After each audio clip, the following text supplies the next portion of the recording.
Health and care worker ভিসাতে recently একটা update আসছে, একটা গ্রেট অপরচুনিটি আসছে। যারা এই ভিসায় বাংলাদেশ থেকে এসেছেন, বিশেষ করে আপনারা বিভিন্ন পজিশন দেখতে পাবেন কি কি হেলথ কেয়ার ওয়ার্কার ভিসা বলে, কি কি পজিশন গুলাকে হেলথ কেয়ার ভিসা বলে, সেই পজিশন গুলো আপনারা এখানে দেখেন প্রায় নিয়ারলি 30 পজিশন আছে। এগুলো হলো হেলথ অ্যান্ড কেয়ার ওয়ার্কার ভিসার position. Most importantly one of the position calls care workers and home care, which is 6145। আমাদের অনেক বাংলাদেশি এই পজিশনে এই দেশে আসছেন এবং অনেক স্টুডেন্ট এই পজিশনে সুইচ করছেন। তাদের কিন্তু এই এমপ্লয়ার কাছে সুইচ করছেন তাদের জন্য 39 or 40 আওয়ার্স জব আছে এবং রুল ছিল তারা আইদার 20 আওয়ার্স ওয়ার্ক করবে সিমিলার পজিশনে অন্য এমপ্লয়ারের কাছে, অথবা শর্টেজ অকুপেশনে কাজ করতে পারবে, any shortage অকুপেশনে।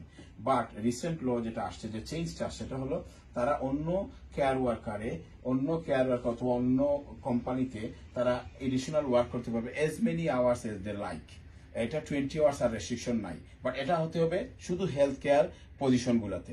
Health care worker যে পজিশন গুলো আছে সেই পজিশন গুলাতে সেটা হবে এবং আপনারা সেই পজিশন গুলাতে দেখবেন, সেখানে যাবেন, গিয়ে আপনারা বলতে পারবেন ওই এমপ্লয়ারকে এই আপডেটটা দেখে যে আমরা কাজ করতে পারবো মোর দেন 20 আওয়ার্স কাজ করতে পারবো।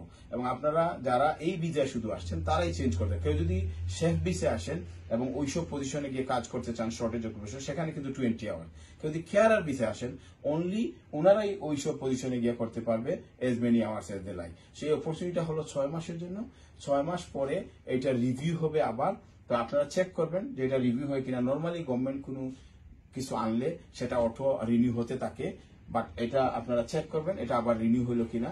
বাট আপনারা আপনাদের যে সব জায়গায় যাবেন আপনারা গিয়ে এই আপডেটটা দেখাবেন, দেখে আপনারা জব নিতে পারবেন এবং এটা একটা গ্রেট অপরচুনিটি, আপনারা এই সুযোগটা নিতে পারেন। Thank you.